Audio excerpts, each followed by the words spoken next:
Yo, yo, yo, what it do, what it do? It's your boy Yehloe the Poet. I am here with Miss Katherine. I am so happy to be here with you, Miss Katherine. Thank you so much for joining YTP Entertainment. It is a pleasure. I am stoked. I am. This will be a good conversation. I cannot wait to hear about your story. This sounds so awesome. Thank you. Thank you so much, man. I appreciate it. So please enlighten us on all the many hats that you wear. Because when I read your story, it's like, oh my goodness. I live to not be bored. What can I say? So I started off like as a kid. I knew I was supposed to own a business, and even I think that I was supposed to work in hiring. So I would invent companies and sell shares in them to my family. Like I would as a little itty bitty kid, and my mother was in HR, and I would play hiring with her, and I would make her interview with me and do conventions with me, and I even fired her one time, which is super rude for a 5-year-old to fire her mother. I just want to throw that out there. Not nice. I didn't fire her as a mother. I just fired her as a pretend employee. But I just kind of knew from the get-go, right, that this is just how I was supposed to end up. But I didn't. It was a long journey to get there. And now I speak internationally. In fact, I just got back from London, where I got to speak in front of United Nations delegates and politicians, and that was so freaking I envy you for that one, because I to an opportunity to do that. London was cool, and the event was just I was over the moon. It was such a cool freaking experience, very different too, because it's very interactive. They did it UN style, so very interactive, which is very neat. So I do that on topics of inclusion. That particular conversation was on one of my 2 specialties, which is neurodiversity. I'm sure we'll talk about that more in a minute. And then I run a people operations consulting business, so the human side of HR. I invented an HR tech that completely fires the resume and reinvents how the application process is done. And then just because I did not have enough else to do in my life, I decided to also join what's called the Octopus Movement, which is an international movement about nonlinear thinking and neurodiversity. And I'm the COO of that. So very excited about all of that. It's a good time. So awesome. That is so awesome. What gave you the idea to fire the resume? That is interesting. Because they suck. They suck so bad. They do. They don't highlight people well. There's no right way to do them. So everybody's just very confused about it. There's definitely some things not to do, right? But there's not really a right way to do it. It creates all kinds of awful biases. In fact, multiple studies have been done on that, including one by Harvard, and it's just terrible. They don't work well. Over the years working in HR and HR consulting type roles and recruiting, nationally and now internationally, I've gotten to see exactly how much damage they do and confusion they cause and all that. And I was like, nope, got to do something better. Oh my goodness. I am so happy to know that you actually does something about that, because all my years of helping people to structure resumes to try and help them, and I will always have in the back of my mind, this sucks. There has to be a way to do this. There has to be. This sucks. So every resume writer I know says that. They're like, I hate these things. I hate them. Yes. Why isn't there a better way? I was like, oh my goodness. Why do they put people through this mental torture? And it doesn't not exemplify the type of person that they really are. But then they come up with all these AI technologies stating that this is this is the way to teach you to identify you as a person. Who are you? Let's just answer a few questions, and these questions are going to tell us if you are a proper candidate for the job or not. Oh, no, it does not. They never do. They never do. They're awful. They're absolutely terrible. One of the main things that I evangelize is never, ever use personality tests, quote, for pre-assessment. They're awful. I have seen a couple tools that are great post-hire, to tell you how to best train somebody. Yeah. I've seen those. Those are great. Yeah. But yeah, no, they're just confusing. By the way, they're easily faked. So they don't actually tell you squat. You know, That's so true. it's one of those things you could always tell what the right answer is, like what they're looking for, right? So anyone with half a brain is gonna go click. Like this is the thing. This is so all you've done. I guess they passed the dummy test if they pass that, right? Like, like you know, unless they have a neurodiversity that doesn't cue them into social cues, then maybe not. But it's just they just don't work. They're always biased. It's terrible. It's just terrible. My goodness. Yeah. And job titles crack me up. They always crack me up. Like they don't mean anything. They really don't. They really don't, because if you have any experience in life, you pretty much have an experience in the job. It works hand in hand. I'm sorry, but now I was just telling my wife that for almost 8 years I was a single parent. So I understand now what it means for women to be single parents. If you don't go through anything, then duh, I'm sorry, you're not gonna have the experience. Yeah, exactly. And it is, although I will say it is funny. And I want to say first of all that I do strongly correlate personal and like volunteer experience and stuff like that to the workplace. But the one thing that's always cracked me up is, and I always say this to like moms that have been stay-at-home moms, which is a beautiful choice, by the way, and they're coming back to the workforce. They're like, yeah, but I could definitely manage a team because I manage my kids. I said, yeah, but you can't beat your team.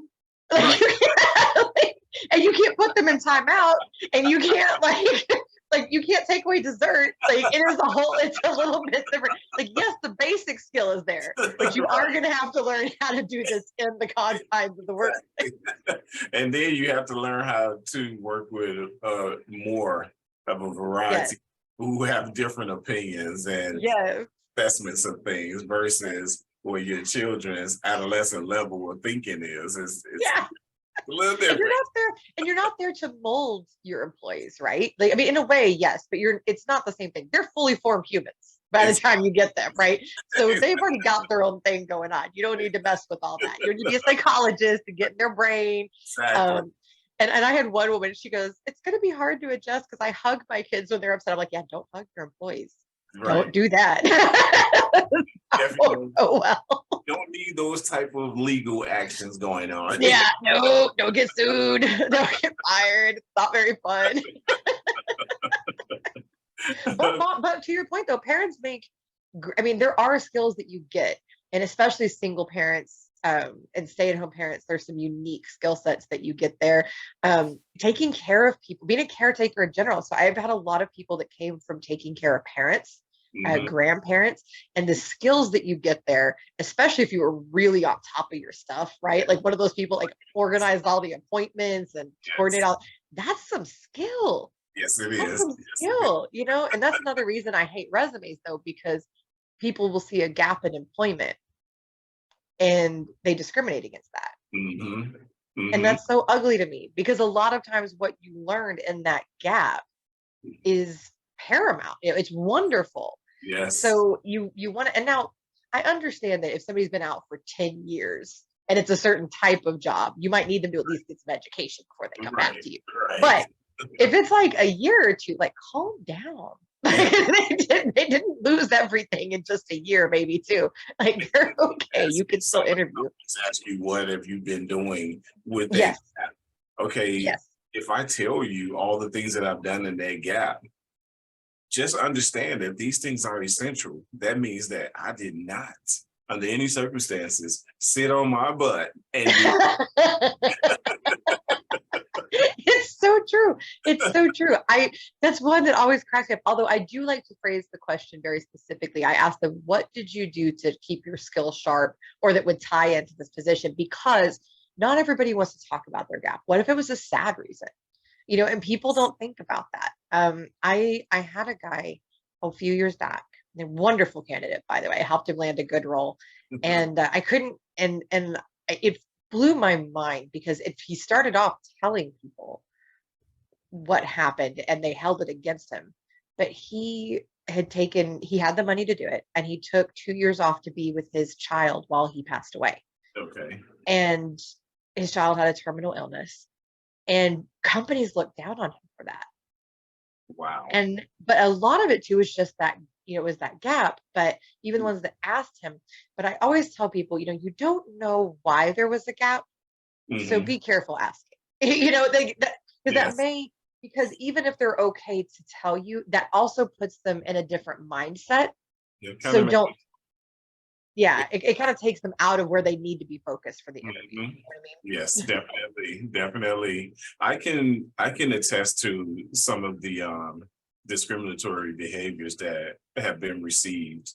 Um, just because I was on child support literally for 22 years, Mm. a lot of the job markets, regardless of my skills, having a bachelor's degree, having my own businesses, regardless of what my skill set was, and I never deviated from my skill set, they would still discriminate because they didn't want to do the paperwork for the child support. Which is so stupid. Yeah. Like what?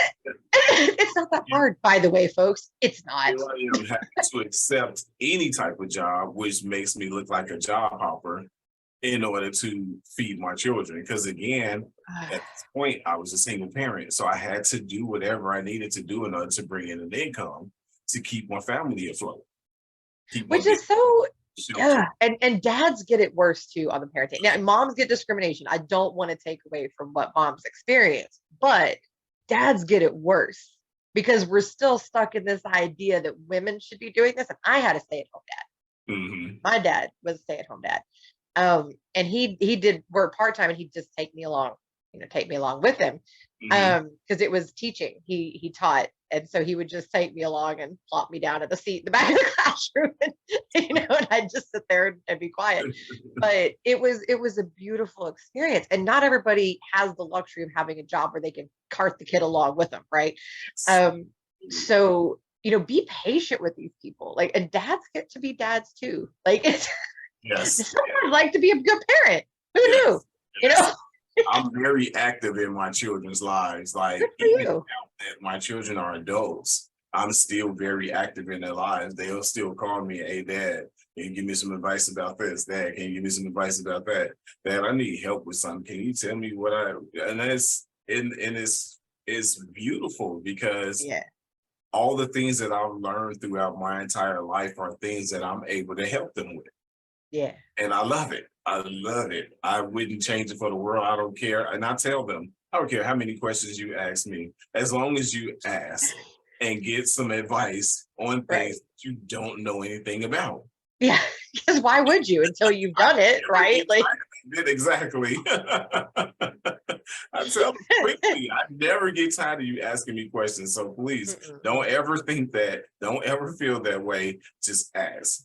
but I see, mean, that's also a good skill in the job market, right? exactly. Especially if you're going to Yes. be in leadership, you Mhm. need to be okay with people coming into your space and asking you questions and needing you to help them with things. That's Yes. part of it.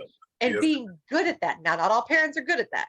Okay. True. But the True. ones that are, that is very important skill in leadership. That's something I look for. Whenever I'm hiring for leaders, I hire for people's personalities. And honestly, I tell people, there are people that could just, from the time they're like 20 years old, can walk into a manager level role because that's just who they are. They want to take care of the people. They want to train the people. They want to build the people up. And that's the job. Yes. It's not about a power trip. It's about taking care of your people.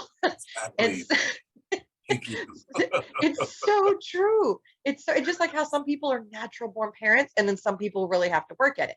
And it's fine either way, right? Like, as long as you end up doing a good job overall, Exactly. at the end of it. But Yeah. some people, so I tell people, stop hiring somebody into management just because they've been there the longest, or just because they've done this or that. Nope. Yeah. Doesn't mean you're going to be good at a manager level role, or It's that just because you're a good manager does not mean you'll be a good executive. exactly. And you have a lot of people without any patience whatsoever. How Yeah. does that benefit your business when the person doesn't have patience? Right. Right. And I tell people, like, secretly I don't have patience. Like, if people could hear like what was happening in my head, it would be a whole other scenario. But externally, I can exhibit patience. Like, I over the years with all the HR stuff in my head, somebody will be telling me something. I'm like, you dumb mother. I'm like, what is wrong with you? But why do I have to deal with this? Why are you acting like a 2-year-old? This is stupid that I have to do this. But externally, I'm like, okay, so tell me a little bit more about that. Let me help you out with this. Right? I'm so patient. That reminds me, you just confirmed what you said in your bio. You said you know how to know how to filter yourself. Yes, I do. So you can tell I've been reading, right? Yes, I know. And I do. I'm like, I just turn it off. And so, and I tell, like, whenever I'm on different shows, I give different speeches. I'm like, look, I could be super filtered and like close it up like HR tight, or I could just let it rip, or anything in the middle. Like, you just let me know what you need, and I will be right there with you. But I'm with you. I'm with you. I'm sorry. Sometimes I literally have no filter. I'm straight. Nope. But I'm It's got to come out. I just like to put it all out there on the table. Let's just fire away. But the only thing that I ask is that we both be respectful about it. Yes. I don't care. Yes. Always respectful. Out there, but let's just be respectful. Always respectful. Yes, always respectful. But there are times in my mind I'm just like, what is wrong with you? Like, why? Why is this happening? And I will never forget, I had a situation. I had 2 grown employees. When I say grown, I mean one is in mid-30s, one is in early 60s, okay? Who started having a screaming match over a chair on the work floor. Okay. So I called them in, I sat them down, and I said, I'm going to put both of you in a timeout because you are acting like 5-year-olds and I do not appreciate it. And they just looked at me like they were just like eyes all big, mouths all hanging open. They never heard me be like that. They'd always see me be like super HR friendly. And I looked at them, I said, okay, the HR hat's going back on, but just so you know, that's where you have me. And the tone changed. They're like, we're sorry, we shouldn't have acted that way. We didn't mean to upset you, blah blah. Like, we'll get over it. I said, okay, let's figure out why this happened. Like, let's work through it, right? But I'm momming them. I'm like, that's what being an HR is. It's a combination of being an impartial detective and judge, right? So impartial is very important. And then being a mommy, like, or daddy or whatever. Like, it's both, right? It's parenting and impartial judge. That's HR. It is. I totally agree with you. Oh my goodness. Oh my God. Yeah, seriously. Like, they're when someone told me that they were hard of hearing, so I would slowly increase the tone of my voice so that they can actually hear me, because I didn't want to come out as I was yelling at them. I just wanted to make sure that they were able to hear me. And I would hope that other people would think the same thing, but no. When somebody said they're either deaf or hard of hearing, immediately people go, so what am I trying to say? I was like, hold on. How old are you? Yeah. How old are you? Like, are you serious right now? If the person says that they're deaf, that means they're not going to hear you, irregardless of how much. No, nothing you do is going to help. Just. Are you really paying attention? Like, and then they be looking at me like, oh, yeah, they did say they were deaf, right? Duh. So you have to communicate. Duh.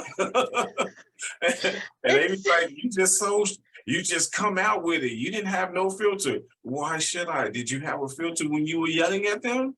No, like sometimes you just need to hear how dumb you sound. I think, like, I firmly, like, occasionally you need to just be told, hey, you sound real dumb. You need to stop. Like, right now, this is not going well for you. Please stop. And on the inclusion front, right? So that's exactly it. So I tell them, first of all, ask, what do you need me to do to accommodate this? What can I do to be helpful? Very simple, right? And then the other one that just kills me is when people respond with ego when someone needs something. And I'm like, okay, and I want to say this. I want to give a little bit of grace here because it's natural. So we have a built-in ego mechanism. You can actually Google that. It's a very well-known scientific phenomenon. So we have a built-in ego mechanism that's there for when we're little tykes and we need some help with things. Okay. When we get to be big humans, we have to learn to put that, there's that mommy voice, right? Got to put that ego back, right? And we have to learn to respond with curiosity, not with ego. So when Yeah. somebody says something and you disagree with it, instead of responding with why you're right, or instead of just shutting yourself down to it, respond with tell me more about that, or what can I do to help, depending on what the situation is. Oh my goodness. Oh my goodness. I so love you right now. Oh my goodness, Miss Catherine, I so love you right now. This is the same thing that I do with my wife, which is why she say you are the best man I've ever had in my life. Because when there's things about her, like even when she gets angry, I'll ask her what part of what was done or what part of that situation triggered her. And Yes. she was like, sometimes she like in the beginning, she's like, what do you mean?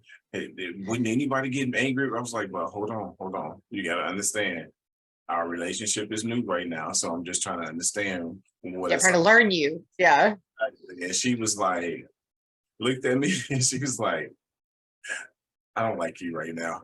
She's like, like, you're not letting me get upset and I don't like it.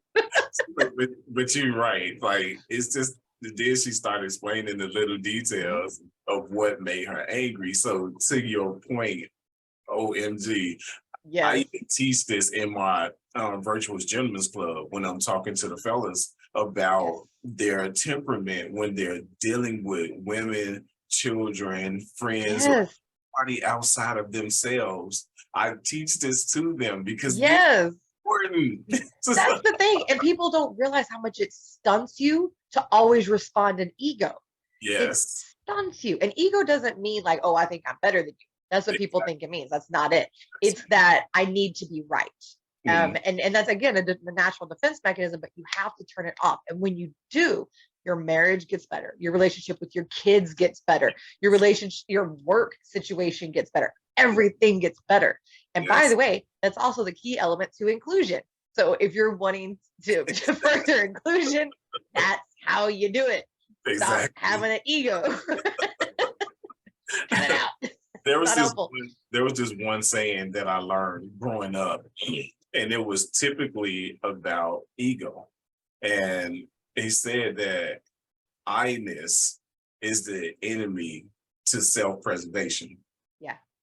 And when people listen to that, sometimes people don't really understand when they say I-ness. I-ness meaning when you're only focused on you, self, it's the enemy to self-preservation because you're not focused on bettering self. You're only focused on that surface self that you've been knowing practically all of your life.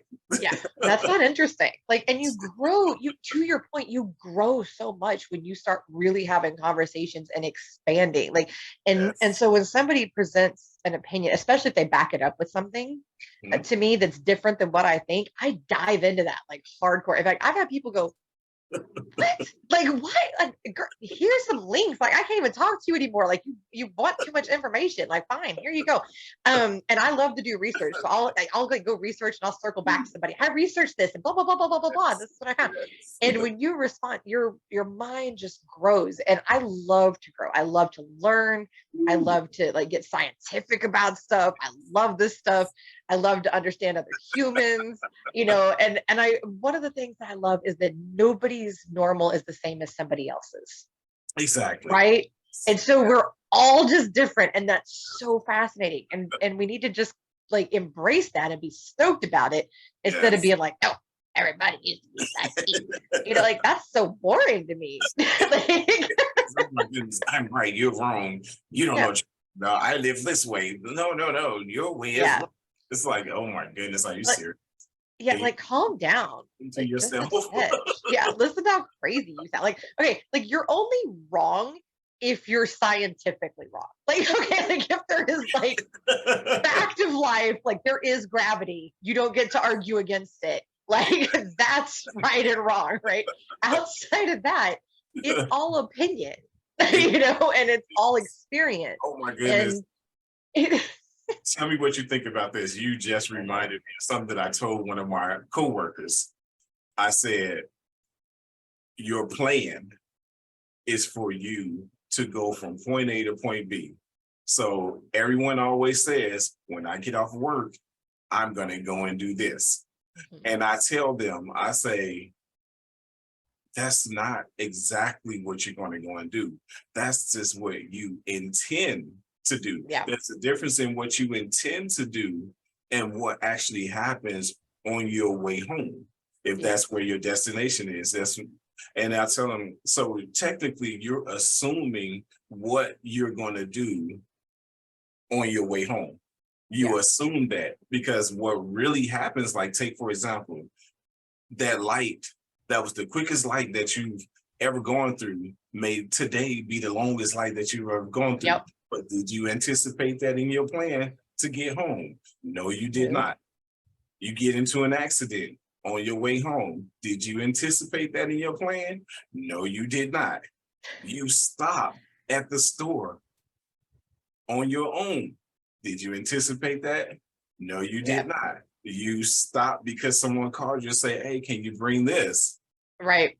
Did you anticipate that? No, you did not. So everything that you had in that small plan to get, when I leave here, I'm going straight home, assumption. That is yes, 100%. Yes, exactly. And actually, that's why I hate the interview, or actually any question about what are your plans for where do you see yourself in 5 years? I don't know. Do you know how much stuff's gonna happen to me in the next 5 years? I don't know. Exactly. I could be dead for all I know. I don't know. I'm just gonna roll with it. And I'm just gonna and I tell you, the one thing I do know about myself is I will always be learning and I will always be working to feed my missions. And that's it. Yes. My missions personally are integrity, inclusion, innovation. Everything has to feed those 3 missions. Yes. Outside of that, I don't know. I don't know where that's going to lead me. I don't know where I'm going to be living, whatever. I don't know. So you just roll with it, just ride the roller coaster of life. And I'm a planner too. So like, this is coming from somebody who's a mega planner, but on the short term. Yes, I don't make the big long term. It's a little bit and if I'm going to do something, I put everything around it. I, make sure that everything's taken, very type A personality. But I also know you can't control it, and the shit's gonna happen. And you're just gonna be sitting there going, what? Like what? Why is this what happened? But okay, and you just gotta keep on rolling with it. And you also got to plan when you plan, which is a good thing to plan. Yes. Also include that plan to fail, because you need to know what you're going to do. If your plan should fail, you need to know what you're going to do. If you don't put that plan to fail in there, and don't be afraid of failure. Failure does not mean I'm defeated. Failure means that somewhere along the line, I made a mistake. I need to correct that and keep going. Amen. Yes, that is exactly it. Like, it's okay. These things happen. All right, just shake it off. Do what you got to do. Maybe go into therapy for a little bit. That's all right. Get a tune up on your brain, but then just dive right back into it. Like, all right, well, here we go. It's the same thing. I learned from my father. So one of the 50 million diagnoses that I have 6 invisible disabilities, and one of them, when I was young, originally manifested as serious depression. It was a problem, and it evolved into bipolar 1, which actually has great benefits when I'm in my manic cycle, and I now have virtually no problem with my depressive cycle because I learned how to manage it so well. Awesome. But yeah, and a lot of that I credit to my father, because what he taught me was how to be functional with it, how to work with it. Because he goes, if you try to work against it, it's not going to happen. He goes, and you can't just let it take you over, because then you're succumbing to something that's not even really real. He goes, it's just your hormones. It's just, he goes, it feels real. It's scary, but you can do this. He goes, and so he would sit there and he would talk me through it. He'd go, do you have food on the table? Yes. Do you have shelter over your head? Yes. Do you have people who love you? Yes. And even when I didn't feel like it, he goes, think about it. Do we love you? Are we here? Yes. Yes, I do. He goes, then you're going to be okay. Get up. you can do it. And we would do this. And he walked me through that. And so now I can kind of do that for myself. I'm like, all right, hormones. And then I got older and I researched it, right? I learned what was actually happening. I'm like, brain, I know what you're doing. I got you. Yeah. I'm going to go do this stuff anyway. I know what you're really doing. Yeah. Like, I know what's happening in there. You're not tricking me today. And I get out and I go do my stuff. Yeah. And not that you're not entitled to have your downtime. You absolutely are. But Yeah. let it be brief, Mhm. acknowledge it, own it, feel it, and then go and just keep Yes. going. Don't let things swallow you, whether it's a biological response, whether it's something sad and tragic. I've certainly had that stuff too that happens to you. You cannot let something swallow you. So you just have to talk yourself through it and Yes. figure out the thing that's going to help you conquer it. I don't even know why I started into that, but that's where it ended up. So there you go. Because you also reminded me of a previous interview that I just had, and you said exactly the same thing. Your father said exactly the same thing that I told this young gentleman, that because he suffered with ADHD, and he was also suffering with slight form of depression. And which is a crazy combination, but it happened. It And I does. was explaining to him different things, different techniques that I know of that he could actually do. And I kid you not, if you go to my YouTube page right now, he is a totally different person. My friend. It's a choice. It's because I was talking to him and he was like, and I told him, I said, one of the main things is you got this. Yes. This. Do it. Okay. Every day, I got this. I got this. There's nothing in this world that can defeat me. I got this. And you got to find that motivation that gets you there, right? For some people, it's their kids. For some people, it's something that they personally want to attain. For some people, it's their parents. Whatever it is, that's your thing. Get your butt out of bed, because that thing matters more than whatever this is happening up in here, right? That's the thing. He told me, he was like, Yehloe, he said, thank you, man. Thank you so much for all of the advice that you give me, for everything that you. He said, I'm telling myself that I got this more and more every day, and it is working. It works. It is. And people think it's just hooey, but it's not. What you put into your brain, and you're in charge of your brain, not the other way around. You can be boss and say, look here, you. Like, we may be having this weird chemical thing, or we may be having this sad thing, or whatever. But you and me, we're going to make this work. We're going to keep going that way. And that's just all there is to it.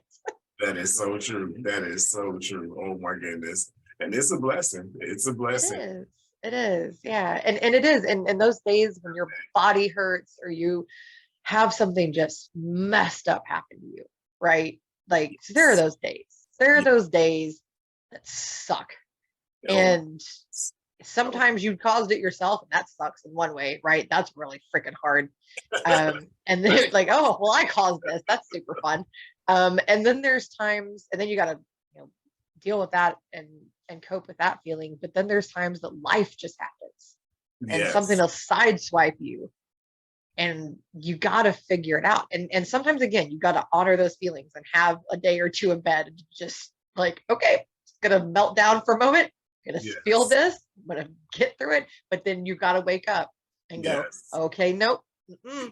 Can you teach us, enlighten us, because I myself didn't even know about this, misophonia? Am I pronouncing it right? Misophonia. Yeah. Yes. Yeah. Can you enlighten us about what it is and how you actually deal with it? Because I never know if I have a person yeah, you never know, right? So misophonia basically is that certain sounds cause me to malfunction. Certain noises cause me to be physically uncomfortable. It will cause me stress. It'll cause me anxiety. It can cause me anger. There are certain sounds. Ooh, Lord, yeah, I have to really watch myself. Like, if somebody chews with their mouth open, for instance, that's one sound. If my dog is smacking his lips, which he likes to do, and so you have to control that. You have to go, okay, like, it's okay, but it really does. It'll just immediately send that impulse to you. So certain sounds will stress you out. I cannot tolerate having more than one sound at a time. So like if we're having the TV on and my husband's watching a YouTube, I'm like, put your earphones in. Like I can't. Yes. I can't do it. It makes me malfunction. So what I do is I set everything up for myself in my little bubble for success, right? And then as I'm out in the world, I've just learned coping mechanisms. You know, like okay, sometimes there's just going to be more than one sound. Like if you're on an airplane, it's just going to happen. So you might need to have medication for that. I don't. I have kind of some little therapies, I like grounding exercises that I do where I focus on different things and get my mind to try to get off of it. I wear noise canceling headphones. That's very helpful for me. In public, I also environment. have my quiet time. Your bio, and I wanted to make sure that it was comfortable. No, you're good. You're good. I schedule things so if I'm going to have to be in a place that's I know is going to trigger that, then I have a lot of quiet before and I have a lot of quiet after. Okay. So I like so I can rest my brain because that whole time I'm just going like this is so uncomfortable. And even if I'm not angry, I'm stressed and I have anxiety from it, and it just is irritating. And I don't really get a lot of anxiety response. For me, it's either just kind of general stressed out feeling or it's anger. One of the two. And learning to control that when you're speaking to other people because they didn't do it, they didn't know, like how would you? And then I also have let me see, I have some things behind me I can show. I have a few different tools that I use for different things. So I also have an epilepsy adjacent to it's not epilepsy, but I have a seizure disorder and I have the bipolar and all that. So I have my different tools. So one of the things is my stressy ball. So it's my little rainbow stress ball. I use that to refocus my brain, to use grounding exercises, things like that. It also has a pleasant sound. So I can sit there and mush that in my ear and that kind of helps reset. I also have like my maple bear. She's actually really cool. I use her for grounding. She has different textures. And then I use her. So after my seizures, my body will sometimes hurt. And but she's the exact shape that my hand tends to crumple into. Mm-hmm. So I can kind of rest on her and then it starts to relax and it just kind of gives it a place to sit and rest. So having tools to set yourself up for success really works. Awesome. Thank you so much for that. Sure. I was actually researching before our interview, and I just wanted to make sure that when I saw it, I was like, okay, I've never heard this before. At least. So, what did your research show? I'm curious. What did you see? The research actually stated that it was a mental disorder, and it stated that. Okay, here it is. Okay, so it says, what is misophonia? People with misophonia are affected emotionally by common sounds, usually those made by others, and usually ones that other people don't pay attention to. Right. And these examples were breathing, yawning, or chewing. And chewing. It's a fight or flight response that triggers anger and a desire to escape. So that's what that was that it was given to. Yeah. So it's this, and it can be, and different people can have different noises, right? That kind of bother them. But yeah, for me, it's a lot of like smacking type sounds and then having multiple sounds at once is just like a zero tolerance.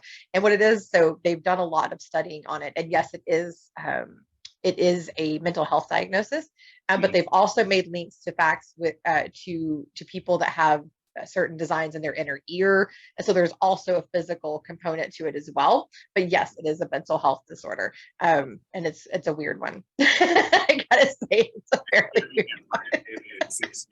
Like, how dare you breathe? It's so rude. Like, what? Oh my goodness. I mean, I wanted to definitely bring some. I like to, in my podcast, I love to bring something different to the table that would help a large variety of people, regardless of who they are and where they are, where they come from, regardless of their walks of life. I just want to be the most helpful podcast that I can possibly present. I just want it to be the most helpful. Great motivation. Yes, yes, indeed. Yes, indeed. So please tell us a little bit more about the um uh neurodiverse. Neurodiversity. Okay, gotcha. So, and actually, misophonia would somewhat fall into this category. So, neurodiversity is simply a medically visible and or diagnosable difference in how a person processes information. So, neurodiversity was originally a term coined by an Australian sociologist, Judy Singer, who, by the way, it's kind of funny. She coined it to kind of convey the idea that different is not a deficit and Mhm. people processing different ways is a good thing. She does not like, however, that now her terminology is being used to specifically talk about the medically visible and diagnosable side, as she meant it a little bit more broad, even though she herself is on the autism spectrum. But she loves that her message is being carried forward. She absolutely loves that aspect of it. I've gotten to have a little bit of a back and forth with her, which I think is interesting. So that's the terminology. It's so you think like autism, dyslexia, dyspraxia, even things like cerebral palsy and epilepsy are neurodiversities because they change how you process information. Traumatic brain injuries. Wow. That's a neurodiversity. So that's basically what it is. It's approximately the diagnosed population is about 15 to 20%, and there's an estimated you know uh, 10 to 14% on top of that that's undiagnosed. So somewhere between about 25 and 30% of the population is considered to be or is estimated to be neurodiverse. Wow, that is interesting. That is very interesting. So, how do you deal with your, should I say, your mental health issues Yeah, in, no, you're in the in the workplace? workplace. Well, the first thing to understand that we have to understand is that neurodiversity is not a deficit, and they're starting to figure out that while yes, disability can be associated with it, but there are also a lot of pluses to neurodiversity and science. There have been a lot of science about this, so I'm going to talk about a few things, and if people want to look them up afterwards, the National Library of Medicine has some great studies published on this. Harvard's done some great ones. Boston Consulting Group had one. The McKinsey Institute had one. There are several others as well. So if anybody wants some of the studies that I like best, they can always reach out to me. Even Hewlett Packard has Oh, done some studies on this. So they've okay. actually found that there are ties, first of all, with autism being linked to the gene that made us evolve from primates. So there's always this talk of why are there so many different autism, so much more autism nowadays. Well, maybe it's because that's the direction human beings are going to be going. So so don't be so judgy. Um, and then there are kind of superpowers with other things as well, like 3D model thinking. Innovation tends to happen. There's a lot of work around dyslexia and innovation and creativity and how those folks. Richard Branson's talked about that a lot. The Virgin mogul, Elon Musk, whether you like him as a person or not, very brilliant man, and he's talked a lot about this. And so there's actual science behind the idea that different is not a deficit. In the Mhm. workplace, our main breakdown has been that we don't allow people to work in a way that's natural for them. So, using Hewlett Packard as a shining example, they created a program to embrace neurodiversity, not just in their hiring, but in the workplace. And they say, whatever you need to work in a way that's natural and comfortable, do it. So if you need to walk around while you work, great. If you need to sit on a yoga ball instead of a desk chair and bounce around all day, great. Yeah. Whatever it is, noise canceling headphones, whatever you need, we got you. And Awesome. they set people up for success. And Yes. what they found was that group was 33% more productive than its counterparts in the Woo. company. Yes. It was Yes. amazing. So, and this has been replicated in other companies as well. So Mhm. what we've discovered is that when you allow people and you encourage people to work in a way that is natural and comfortable to them, then they're more productive, they're more creative, they're healthier, they're happier. So retention goes up, customer service goes up, innovation goes up, and ultimately, according to one study by Boston Consulting Group, your profits go up an average of 19%. Right. Right. And So I it's can just imagine. working naturally. longevity of employment goes up as well. Yes. Oh gosh, retention skyrockets. Yeah. Oh, goodness, it sucks. Yeah. Yeah. Because when people are uncomfortable at work, they don't want to be there. And they may not even know why they're uncomfortable. Yeah. Because one of the things that sucks is that we've not been taught as humans how to take care of ourselves and advocate for ourselves, especially in the disability and neurodiverse communities. We've been taught, no, you need to be normal. You need to do things like everybody else does them. Exactly. But like we talked about earlier, what's normal for you is not normal for somebody else, and it's not natural to them. So what we need to be doing is embracing people, but also helping them figure out what they need, because they haven't been allowed to take care of themselves for years. So you have to help them out a little bit. So one of the things I offer my clients, like when I do speeches and stuff like that, is I offer my standard accommodation process and the list of different accommodations, because when people see it, they'll go, oh yeah, no, I totally need that. Yeah, absolutely. You know, I did like, I never thought about it, but yeah, I actually do need that, or that would be super helpful for me because X, Y, Z. And then yeah, it's that, oh right, yeah, I do kind of, it's just like when you're blind as a bat and you either don't want to admit it, or you don't know it yet, and then all of a sudden you see something in large print and you're like, oh. You know, like that little kind of aha moment. That's it. Yeah, now I know that makes sense. All right. But that's what it is. And individuals can advocate for themselves, can have the tools like I showed earlier, that work for them. Keeping yourself organized is a big thing, you know, different things like that. Oh, there's a great freaking technology called Userway, and it adjusts softwares, websites, anything like that. So there's a little button when you're on there, and when you click on it, it will adjust based on a need that you have or a diagnosis that you have, and it will fix the technology to work better for you. And it's not expensive. I think for an unlimited usage, so meaning a company could put it on multiple things, I think it's $1,200 a year. And there's a less expensive version that's like 500 or something like that a year, and it's very, very affordable for companies. That is awesome. Yeah, they need to be using that. But yeah, I mean, just advocating for yourself. And you don't even have to tell people your diagnosis. I don't need to be that nosy about stuff. Just tell people, this is what I need to work more effectively. Here's what I need. Here's what it will help me do. Yes. Voila. There you go. Because a lot of times people aren't comfortable with exposing whatever their and for good reason. Or yes, definitely, because a lot of people are super judgmental. They're like 2 and 3 year olds. Oh no, you can't do that. No, I'm better than you at this. Let me show you. And it's like, seriously, we're age now. Stop trying to act like that, because it's over with. Let that go. Just stop. And they're not even expensive. So Accenture did a study a little while back, and it showed something like 56% of accommodations are, the Department of Labor did this one. Accenture did one too, but the Department of Labor did a study that said that 56% of accommodations are free or the same cost as what you were already using. And then another like 30% are $5 or under.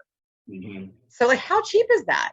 That is like, yeah, like that's just crazy. Or sorry, $10. Sorry, it's $10 or under. But yeah, so that's super cheap, super simple. Like, just stop complicating things. Just if something will help somebody, do it.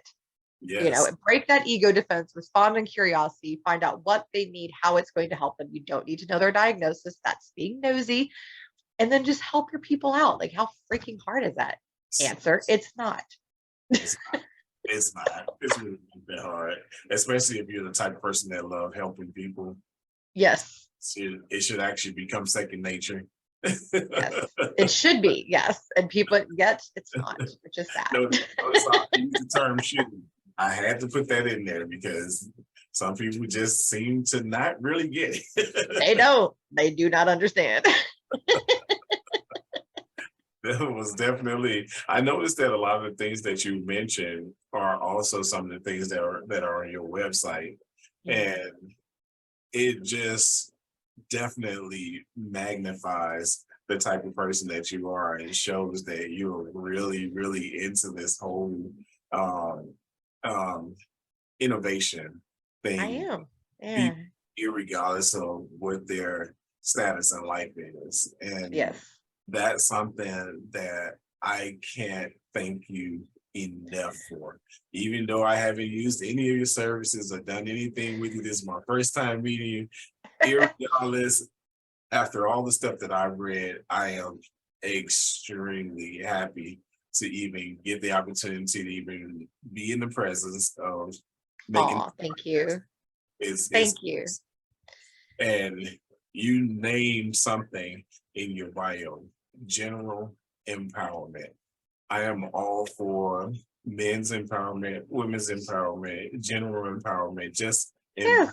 of the people. Yes. Period. Human empowerment. Yes. That's it. Human empowerment. Yes, indeed. And I can't wait to see, or I hope I'm around to see the day when people finally let go of all of the judgmental tools that people use throughout the lifetime or the life expectancy of humans, with the whole racism, the judgment, the whatever handicaps. It's so stupid. It's so stupid. It really is. It's dumb. Like if you're gonna hate somebody, you at least hate them because they suck as a person. Like that's Exactly. reasonable. You like hate a rapist or hate a murderer or whatever, like whatever. The worst part about all of this, though, is a lot of it is taught to them. Yes. At age. Yes. That's the worst part. Yes. You can get past it any other time. Yep. But you are in your home physically. Yes. And stuff. Yeah, you're teaching your kids to be hateful. You're teaching your kids to be ugly. And it's gross. Cut it the frick out. It's nasty. Oh, it's nasty. At least though, I feel like younger kids are catching on that there's some BS being told to them because they're like, they have the internet and they're like, wait a minute. Like, I don't know about this. But you're still putting it in there and that's still going to cause a problem. And it's so ugly. Like, just cut it out. Just, you know, and I even remember in high school, in the classroom, being told things that were overtly wrong. Yes. And sometimes I knew that, and sometimes I didn't know till I was older. But it was just gross. It was just unbelievably gross, the things that you're taught, and we've got to cut it out and do better with education. No, one study that I found to be kind of humorous, I felt it was a bit humorous, is when on, I believe it was on Jerry Springer, when he had the KKK on there and a bunch of them did their DNA test only to find that they had a high percentage of African American in them. It's like,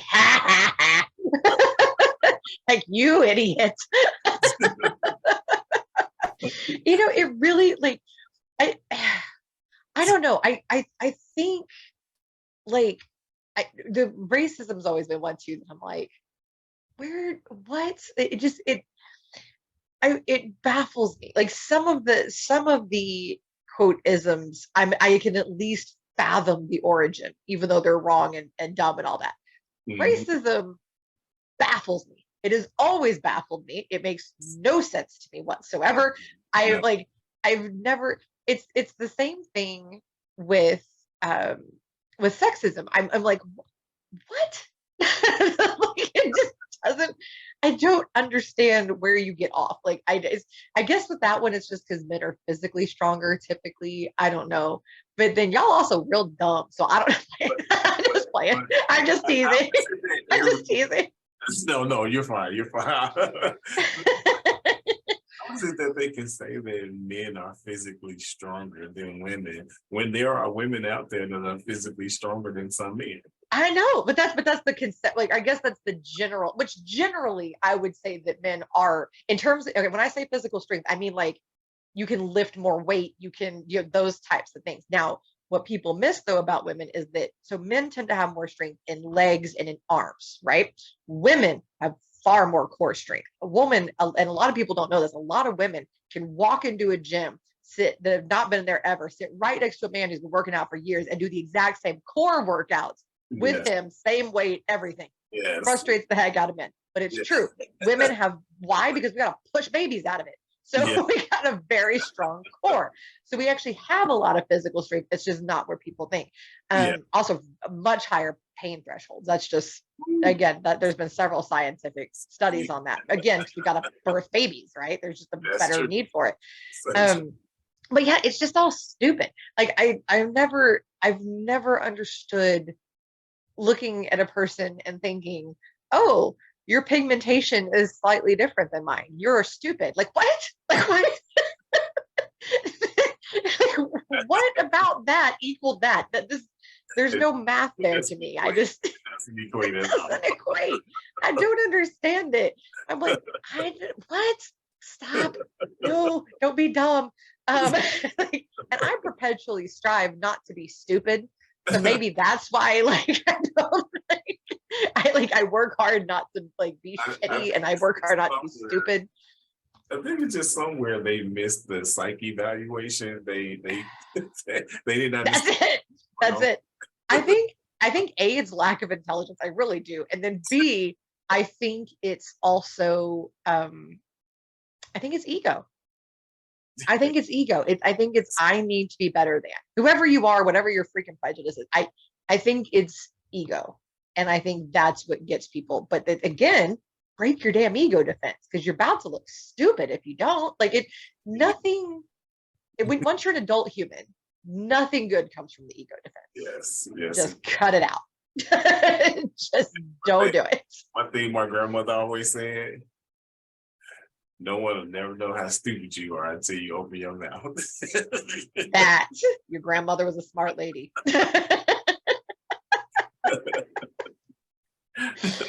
Oh my goodness, I love it. She said that to one of my cousins, I kid you not, I took that to heart so heavily.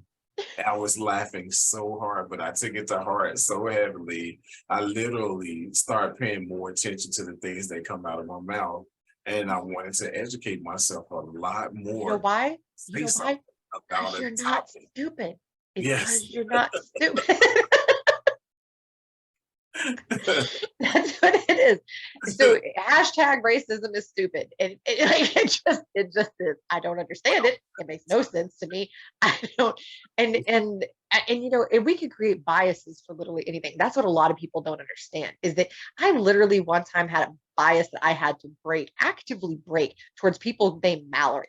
I knew 3 crappy Mallories in a row, 2 professionally, 1 personally. Didn't like people with that name.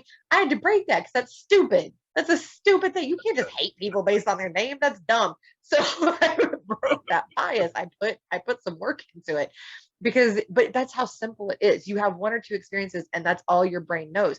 It's the same thing with mental health stuff. If all you know is what you've seen on TV, yes, you may know it's exaggerated because it's on TV, but your brain will still have a negative connotation to it and a negative feeling about it because that's the only input that it's had. So I always tell people, whenever you watch something on a movie, see something on TV, read something in a book, see something on the internet, immediately do 30 to 60 seconds of research to kind of pivot. At least, yes, at least, because a lot of it is about your receptors. And if your receptors accept what you're seeing, what you're hearing, and what you're thinking, then 9 out of 10 times you're going to adopt that mentality or that situation as a fact of your own without doing research. Absolutely. So absolutely.